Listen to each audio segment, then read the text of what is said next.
what we try to signify with this award. It's given out annually to an individual who epitomizes not only outstanding narrative skills, but whose work is particularly relevant to current events. In previous years, 1455 has honored Gene Case and CNN's Lisa Ling. So, for those of you that don't know, Ron Charles writes about books and publishing for the Washington Post. His honors and awards include the 2008 National Book Critics Circle Award, first place for the A&E Coverage from the Society for Features Journalism in 2011, the Louis Shores Award for Reviewing, American Library Association, and the Veritas Media Award, which for the Romance Writers of America. In addition, he was one of 3 jurors for the 2014 Pulitzer Prize in Fiction.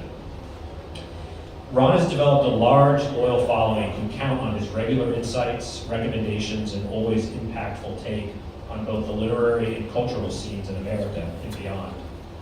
Celebrating books and writers, as well as teachers and librarians, and the myriad forces that make our literary community viable, Ron ceaselessly connects the threads that run through our artistic and political discourse. Of late, banned books, to name only one example, a service that has seldom been more vital. Ron, welcome. Congratulations for being 1455 Storyteller of the Year, and again, it's a real honor for me to have you here to talk to you.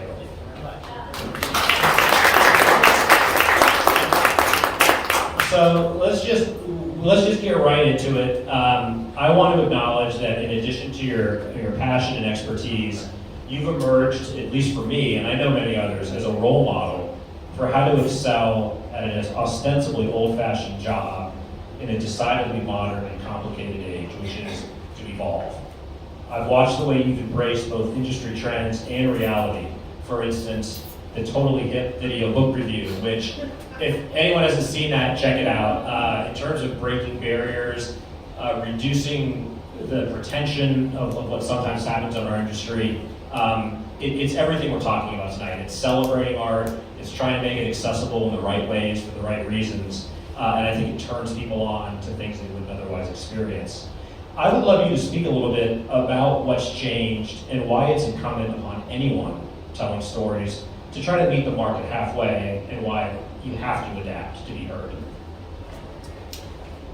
Thank you very much. I'm very honored and overwhelmed and flattered. I don't think everything you said was true, but I appreciate it very much. Thank you for coming too.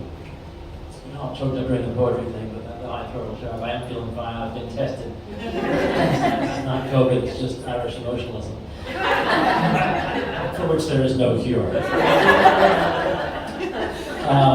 I started reviewing 25 years ago this month. I just figured that out this week, which seems amazing for somebody in their early 30s. It has changed utterly. I mean, when I started reviewing for the Christian Science Monitor in Boston, every newspaper in the country, and I mean every newspaper, had a book critic and a book section. They were just, which it was like a sports section. It was just assumed that you'd have a book section. And now, there are like 5 left. We just revived ours, which is sort of a miracle, wonderful. There are more astronauts than there are professional book critics in the country. It is crazy when you think of how many book sections closed, how many book critics were laid off, how many reviews, were just snuffed out. But it all happened at the same time that book reviewing became democratized in a really radical way. I mean, Goodreads, Amazon reviews, blogs, podcasts, book talk, more people are reviewing, many more people are reviewing books than ever before. So I don't really mourn the death of book criticism anymore, because it seems so elitist and shut off from what's actually happening, which is that lots of people, and a lot of people who don't look like me, are now talking about books in a way they never did, and that's just a remarkable and wonderful thing.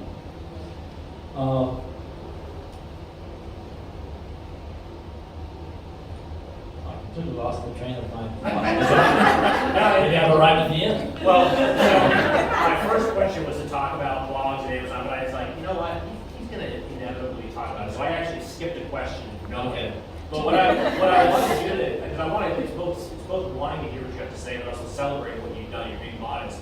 The whole notion of adaptation, and not in terms of selling out or compromising, but rather, I think we all hear artists bemoaning, like, well, it used to be so much easier. And whether that's true or not, it's still reality. And I just think you've been a real role model for, well, how can I make this interesting, or how can I mix it up while still delivering the goods? Thank you. That's been a very self-conscious thing on my part, so I very much appreciate you recognizing that. 15 years ago in the newsroom, we were being asked to do all sorts of incredibly humiliating things. Like go on social media and promote our reviews. It's something no professional person would do such a thing. And so I began to conceive of this character, this vain, pompous, nervous book character. Sort of an expression of all my worst anxieties, who was going to save book reviewing. And one day my wife and I, she grabbed the camera and I read from one of my reviews. We just ran around the house and acted the review out, and then we cut it down to 60 seconds and put it up on YouTube. And I wrote to some of my friends around the country who were either been fired or laid off as book critics, and I said, look what they're making us do now. And somebody in the Post newsroom saw it and thought it was great. And said, we need to do this more. And so the Totally Hip Book Reviewer was born. And so the moral is watch what you satirize because you may become it. So my wife and I, my wife's right there. My wife and I developed this series that sometimes it was like one a month or even more often. It died off during COVID like so many good things. Where we would both review books but also satirize the humiliations of the industry at the same time. And sometimes publishing and all different aspects of publishing, like it's elitism, it's racism, it's narrow-mindedness, all those different kind of things that publishing is there to. But it also tried to review books.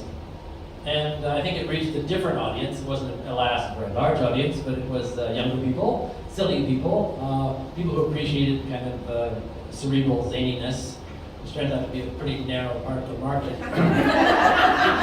But we had a great time, and What a passionate one. yes, it was. And we bought, the Post pretty much said to spend whatever I wanted, so we have hundreds, possibly thousands of costumes now in the basement that take up the entire basement floor of the house. I don't know, so Halloween, we are set. So along those lines, you have a weekly newsletter, which if you aren't already subscribing to that, you should do so. It's free and it's amazing. Your decision to cover a lot of ground succinctly strikes me as both shrewd and strategic. It enables you to touch on many things, your passion, but also I suspect you'd agree that the audience critics engage in are increasingly interested in a yay or nay, a quick soundbite, a tweet. Talk a little bit about the challenges or opportunities that presents in changing audience. It was 3 or 4 years ago, I guess. I had asked to stop editing, which I've been doing for more than 20 years, and it was just wearing me out, although I was very honored to have done it and enjoyed it. And so I was not editing anymore, I was just writing, and I was kind of trying to figure out what to do, and my editor said, well, I want you to start an email newsletter. Which I thought, this is just like one step toward retirement. Email? Shouldn't I be doing something modern, something forward-looking? But now, of course, everybody has an email newsletter, but then I'd never heard of an email newsletter. It just seemed really old-fashioned, old fogey to me. But it's the best thing that ever happened to me. I can write 3,000 words a week on anything I want. I can include little pictures, even little movies. It's a chance to just touch on complicated issues in a very succinct way and try and reach people wherever they are on different, no one will be interested in everything I write about, but somebody would be interested in at least one thing, I hope, in the newsletter, if they're interested in publishing at all. And it's by far, here I am in the, let's say, the twilight of my career, by far the most successful thing I've ever done. It's an enormous audience. Book reviewing, you'll be surprised to hear, is not very popular. But this newsletter reaches hundreds of thousands of people. It's amazing. And it drives lots of traffic back to our reviews, which is also great for us. And it's just great fun. Every week I can just call anybody up and ask to talk to them for a half hour and then write it up. And it's not like writing a 1,200 word story, which takes all week. It's just, a 4-hour thing in the morning. Like, wow. And if it's a complicated story, then you return to it 2 weeks later. And you sort of build on, like book banning, which is a perennial subject for my newsletter. So that has been a great forum. It's a very popular forum now, which is another problem. Obviously, you can only read so many newsletters, and everyone has one now. So there's kind of a winnowing process that's starting up. But it's all really, really exciting. Okay, so let's get into this book banning dash political thing. So art has always existed, or at least endured, outside trends and political considerations. Of course, that's the work that's exceptional enough to last. As we know, at particularly all times in human history, there are powerful forces seeking to silence or intimidate not only writers, but people who critique or teach it.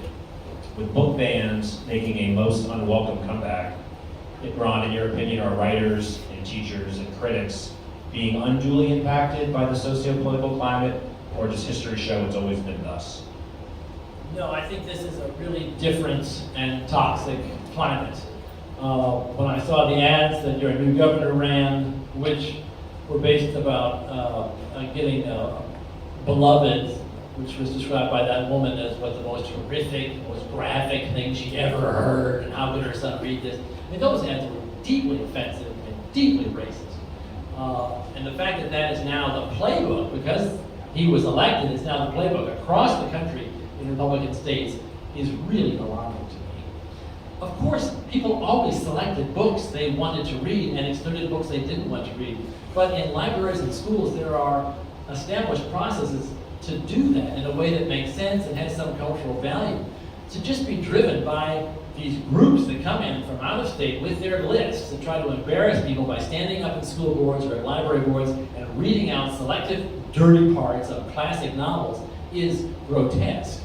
And we've got to push back really hard on that because it works. That's why they keep doing it. It works over and over again to go to these school boards and overwhelm these, you have these 5 people who have this sleepy job for 6 years, and all of a sudden 800 people show up with a list of dirty words. Of course they're overwhelmed. Of course they want those books out of the library immediately.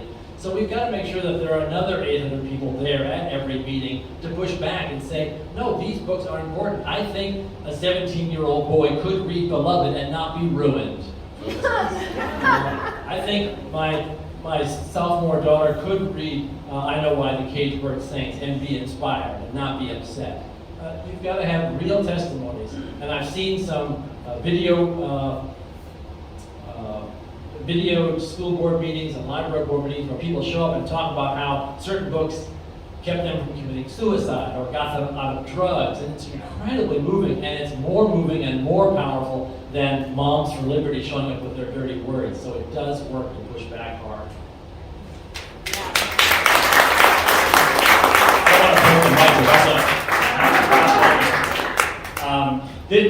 Ron, I want to thank you for giving me the opportunity. I've quoted this line as often as I can, and I will never tire of quoting it. It's from the very quotable George Orwell. But when we get into discussions about, but politics should be separate, and why get into politics?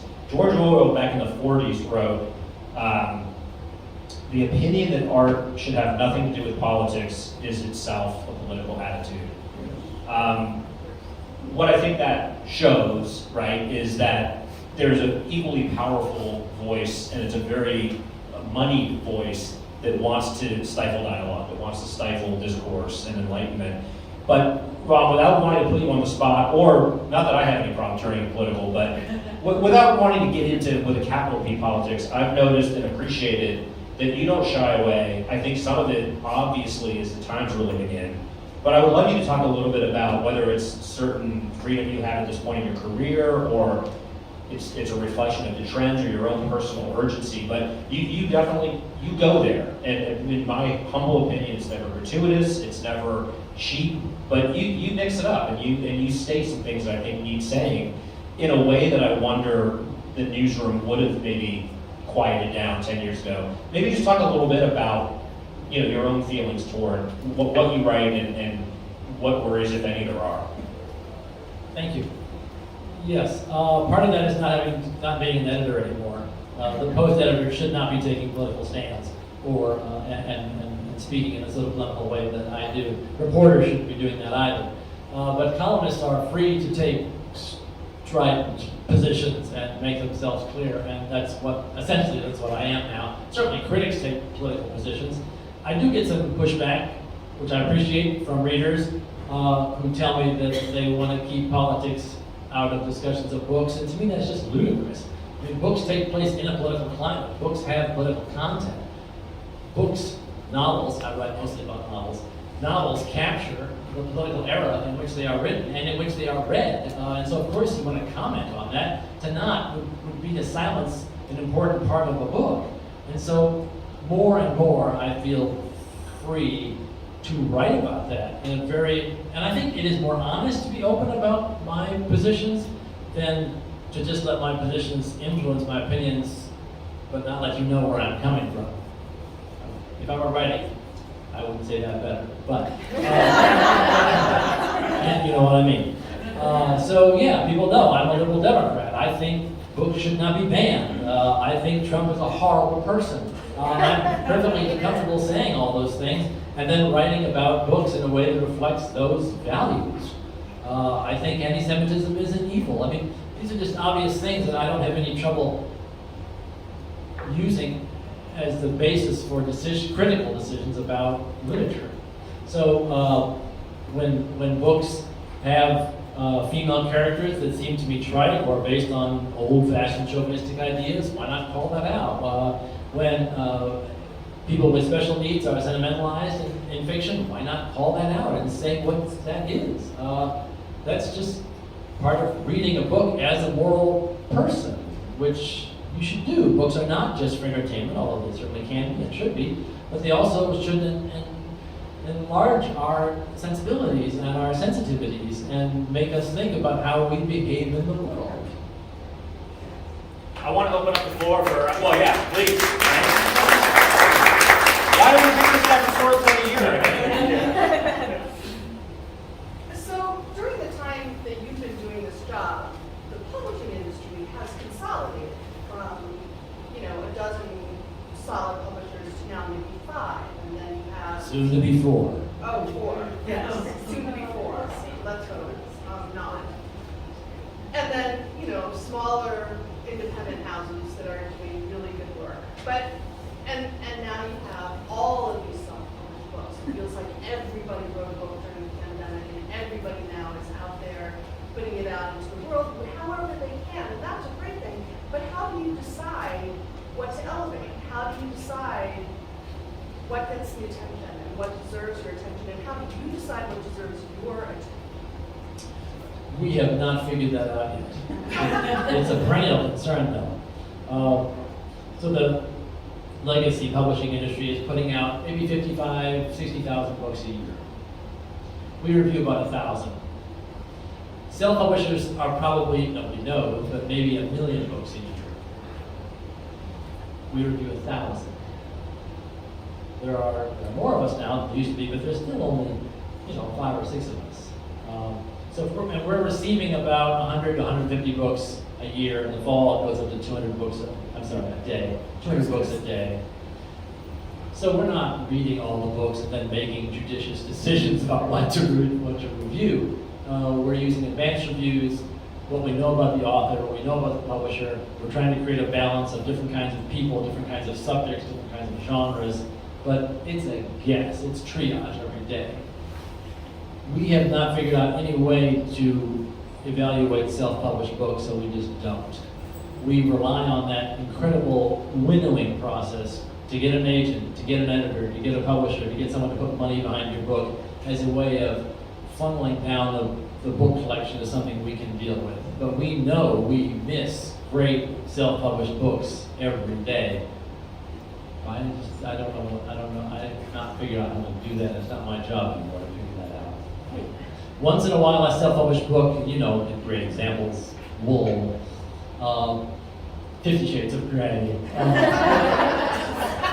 Once in a while, a self-published book is picked up by a legacy publisher, and then we learn about it, and then we review it. That sort of thing does happen. Or there's some kind of a news story that makes a self-published book, worthy in a way that we can write about it as a feature subject. So it does happen, but this is not an offense. Maybe that might happen once a year. It's not a pattern by any means. It's a problem. Other questions? Yes. You're concerned about getting books, that sort of thing. Can you extend that to YouTube or Netflix or and they're basically Twitter and they're canceling a lot, they're censoring information that really does not come under speech. Like taking Dennis Prager off YouTube, that sort of thing. I have no expertise in that. So those are, so far as I know, private platforms that have their own standards. I would not want the government to tell private platforms, therefore publishers, what they should be publishing, so that makes me uncomfortable, but I have no expertise or articulated ideas about that, sorry. As I get older, I know I should just not talk about this. I don't know. Yes, sir. What makes you excited about the future of storytelling or the future of literature world? Every month, sometimes every week, I get to read books that are really good. So often by people I've never heard of, telling stories that are fresh and exciting, sometimes about people I've never considered, that take me to places I've never been. I cannot believe how many great writers we produce all the time. I mean, it is an absolute embarrassment of riches. You could not possibly read all the good books that are published every year. It's amazing. And that's a great thrill to be able to do that for a living, full time. New people you've never heard of, and then I'm reading a book now by Barbara Kingsolver. We've been reading her for decades. Her new book is her best book, and it's fantastic. It's just so exciting. And then you'll find some other young person. What was that book? Was it Night Crawling? Oh, yeah. She's like 19 years old. Yeah. It's the most powerful book about this young African-American girl caught in a terrible situation, and I'm just gripped by it. And I think that, that is what excites me. You can't say anything about Barbara Kingsolver until my review comes out in 2 weeks. Other questions? How many books do you typically read? I've always wanted to ask. It's not that impressive because I read pretty slow. Yardley could read, he would finish a book during a sneeze. But I'm slow, and Dirt is slow too, which helps. My colleague and friend. Of course, I read the book I review every week, and then there are probably 4 other books I'm reading for the newsletter. So, and I read many collections of poetry every week because I always end the newsletter with a poem, which means reading collections that I like, and then finding a collection, and then narrowing it down to one poem. So that's also probably another 6 or 7 poetry collections. Those are, of course, much shorter. I do. We do. We watch a lot of TV, and it's pretty ordinary, crappy TV, I'm proud to say. I have very, very lowbrow TV tastes. As soon as I leave here, I will go watch the end of Dairy Girls. Which is hilarious. Do you have a story that has stuck with you in the last, whatever you've read lately? Is there something that stands out? It's hard to fit. I'm asking you for your favorite child. Yeah. No, because I know my children's names. If you talk to anybody, I used to think it was just me, but I've talked to so many critics now who, when they are asked what books they like or what they're reading, they go completely blank. I mean, they can't think like the Bible, The Great Gatsby. They can't think of anything. And So now it doesn't embarrass me. I'm reading Barbara Kingsolver's novel now, and it's fantastic. I can tell you that much. I read John Irving's novel, and I thought it was pretty bad. That's where I am right at the moment. Although I liked Thrust earlier this year, and Trust. A wordplay problem there. Nightcrawling I thought was pretty incredible. W.E.B. Du Bois, The Love Songs by Jeffers, Honoré Jeffers. That was my favorite book of last year. Yeah, mine too. Yeah, amazing. I didn't know her work. I think your first novel, right? She's a poet, yeah. She's a poet. This is her first novel. It's amazing. Anything else? Yes.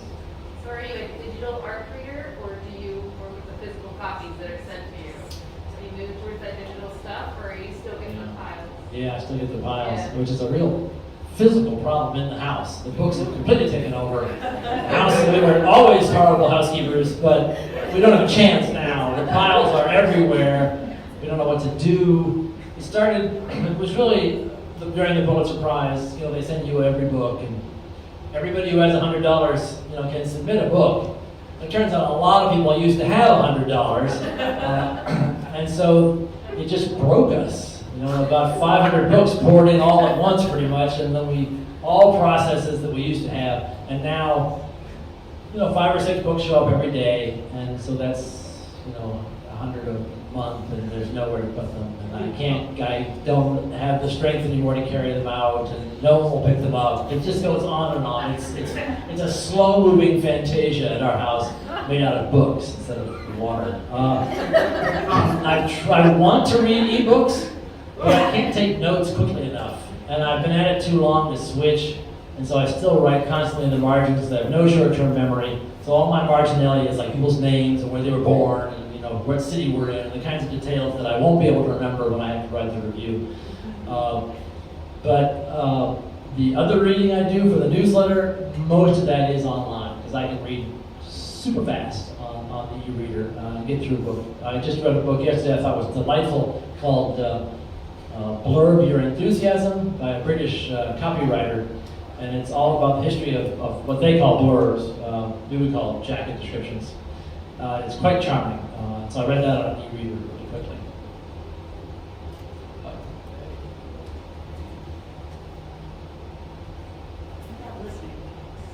Yes, I've just gotten into it in the last few years again because of the newsletter. Allows me to hear books that I don't have time to read when I walk to the subway or back. And if you practice, you can speed up those books, to like chipmunk speed, and get through a lot more books than you could reading physically. It's been an incredible advantage for me because I want to write about a couple books for the newsletter, but I only have 2 days.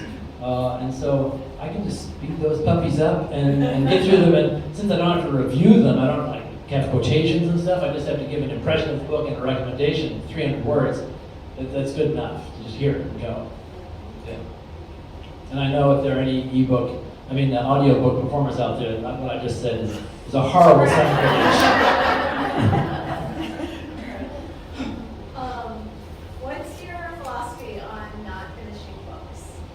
I have never not finished a book I've reviewed. Once. So if you don't like a book, you keep going, you force yourself? Yeah, it's mostly the structure of the job. Well, I did not finish Jimmy Carter's novel back in the 90s. I thought if I read one more page, I would die. And he's a lovely, lovely man. But otherwise, out of the untold numbers of books I've reviewed, I've finished just the last page of every one. Part of that was because I started at the Christian Science Monitor, and you had to be sure, there wasn't, like a lesbian on the last page or something. So I would have to go. I would have to go the distance because I'd have to warn the blue-haired ladies, what's coming up. But that was a good habit to get into, so now I do always read the very last page. Which you really shouldn't evaluate a book without giving it that kind of respect, I think. But the problem is I can't stop because I'm too deep into the week, and you know the page is already there, and the artist has already designed the art for it. So I can't really back up. But I don't have time to start another book. Yeah, so I've got to get through it. And no, we can wait.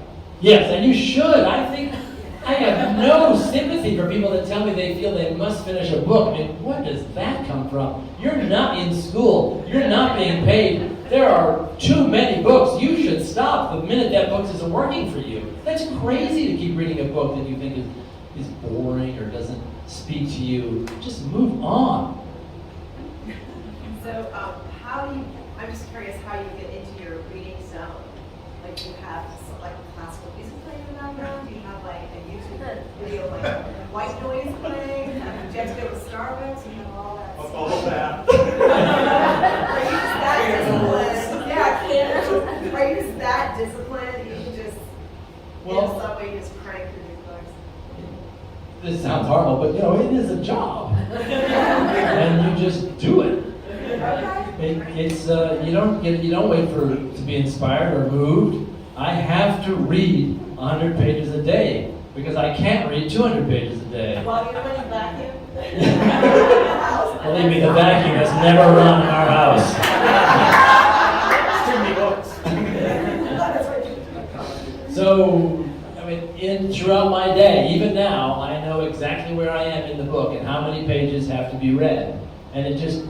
You know, it's always there. It's this clicker in your sort of in your soul, and you've got to get those pages read. And I read on the subway, and I read at home, and then just read everywhere. And that's why I take notes to force myself to concentrate, to get down the details and the reactions, because you don't always feel it. But when you write the review, you have to create the feeling of having felt it. You have to describe what it was like to be moved by that book. And to be honest, sometimes I am moved by the book when writing the review, not when I was actually reading it. That doesn't mean it was fake or anything. It just means that it's the process of trying to convey to a reader what they might experience if this is the right book for them.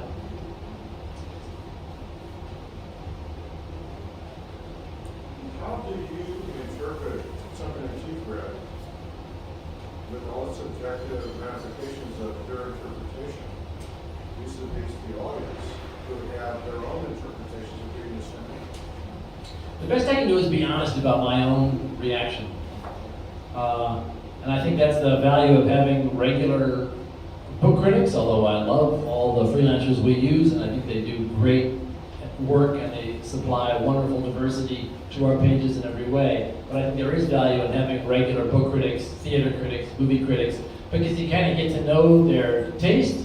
I'm not presuming on a wide audience, but I just mean you get to know what kind of book that person likes, and whether you do or you don't, you kind of place your own reactions in line with his or hers. And so I just try to be honest, but I do very self-consciously try to develop broad taste. I review a lot of books that I wouldn't read on my own. It wouldn't interest me personally, but that's not the job. The job is to try and read a diversity of books and present them to a diversity of people and help them find books they will enjoy. So I try to read as much as possible, like to anticipate what other people will like. Yeah. I try to be particularly sensitive to boredom because I know that's rarely a legitimate response to a book. So I very rarely complain about a book being dull or boring because I assume that's my fault. And so I don't think, almost every case, I don't think it's valid. So I don't talk about that much. I try and present the book. I try to figure out first what the book was trying to do, and then I judge the book on how well I think it accomplished that in a way that will speak to somebody out there. Troublemaker in the back. Absolutely. You. What do you think about like PAMs and bad reviews? Because I review books as an author, and Who are you? my name's Angie. Hello. I thought I was probably you. What? I thought it was probably you. It's so nice to meet you. So nice to meet you. We're Twitter friends. Yeah. But and I remember the first time I reviewed a book, I was so happy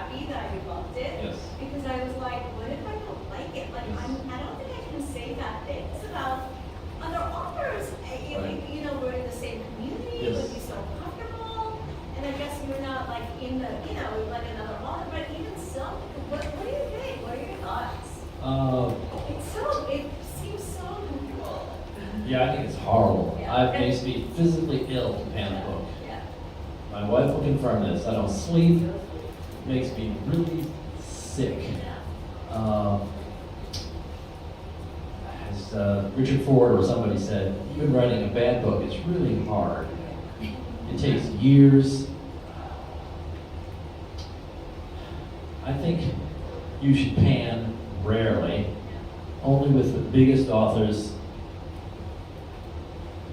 unless a book is racist, anti-Semitic, treats people with special needs with disrespect. I mean, unless it has some moral failing, you shouldn't pan books of non-giant authors. It just doesn't seem right to me.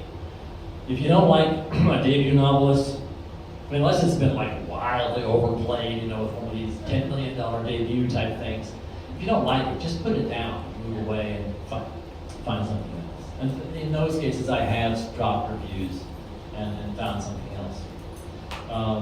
Because I'm mostly looking for books people will enjoy reading. And so I spend a lot of time trying to pick a book to review because I expect to write a recommendation. The problem with that is when I don't like the book, it makes me really, really angry. And I think sometimes my negative reviews are based on a deep sense of disappointment in you. But I'm sure my more general feeling is that I overpraise. But you know, as sins go, that's not so bad. I like that. As an author, I think that's I mean, literature has so much trouble breaking through anyhow. Overpraising, we're going to forgive that. Jared kind of makes fun of me for that, but that's okay. And if I may, fortuitously, your recent, I think this week, review of John Irving is a clinic, taking a very well-respected author and not only giving honest, very well subjective, but you know, you're laying out your case, but you're showing that you've read other work. Like it even an opportunity where he can punch. Well, I show punch down. Well, whatever. Taking cheap shots. It's a very you lay out the reasons why it's disappointing. Well, thank you. I should have called you at 2:30 in the morning. that review just made me sick. Well, I mean, I've done a lot of music and movie reviews, and I would just say, my humble 2 cents, it's a lot harder to write a bad review than a good review. A lot harder. Because if you take the work seriously, you want to be compelling. Like, it's easier, if the book's already successful, it's a little bit easier to join the bandwagon or say, trust me, you're going to love this when you read it. And you know they're going to love it. But if it isn't good, especially something that a lot of people might like, you need to make a really powerful case. Yes. And when you're writing a review, I mean, you're trying to entertain someone who's reading the newspaper. You're not trying to sell a book. We're not publicists. And so how do you get 1,200 words out of a pan, particularly if it's a mid-list novel that they're not going to read anyhow?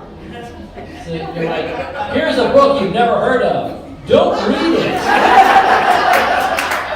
I mean, the click counts on those reviews are in the dozens. Because your editor won't play it up, the homepage won't play it up. Those books are top secret as far as journalism goes. It is very hard.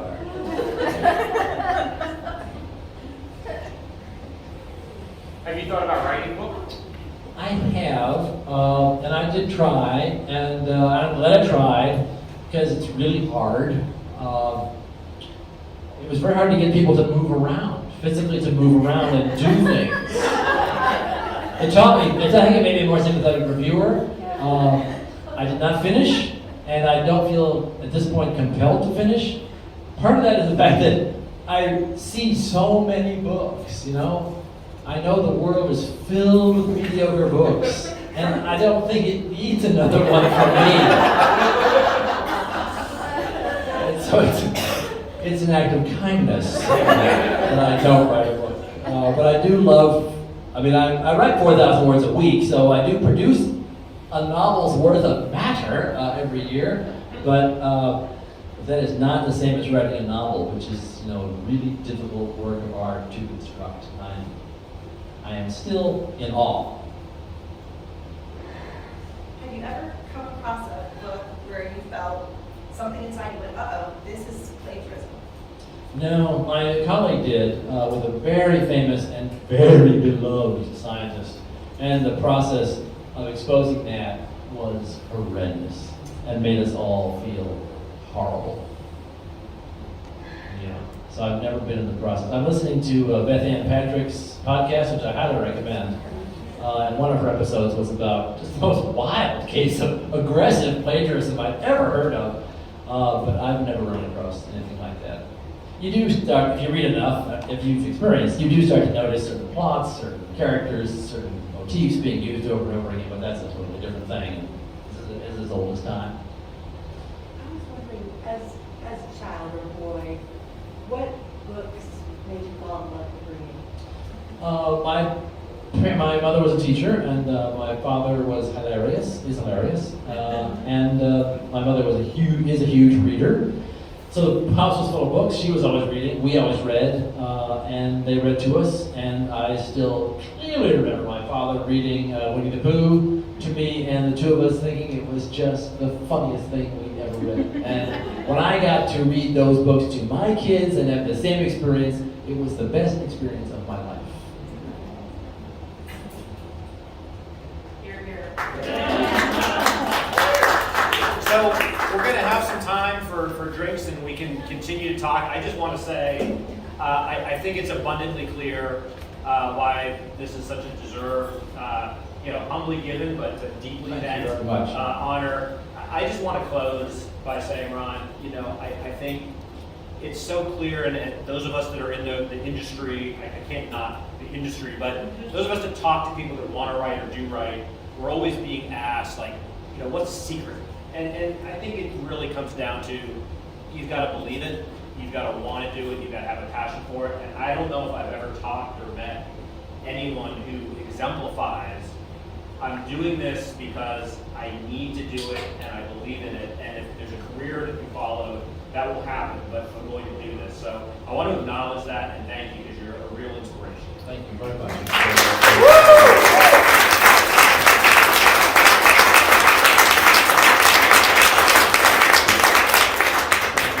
It's very, very kind of you to say. I'm very honored and humbled and a little overwhelmed. Oh, please. Well, let me buy you a beer. Everybody don't drink. Don't even drink. Well, there's food. Everybody, we'll talk out there, but thank you all for coming. These events, they don't happen if people don't show up, so it means a lot to me on behalf of the whole 1455 team. Thanks for coming out. Please make sure you grab a drink or a snack. Buy a book. Check out, get a program. Follow these amazingly talented people that were here tonight. Check them out, follow them, support them, spread the word, and keep reading. We'll see you soon.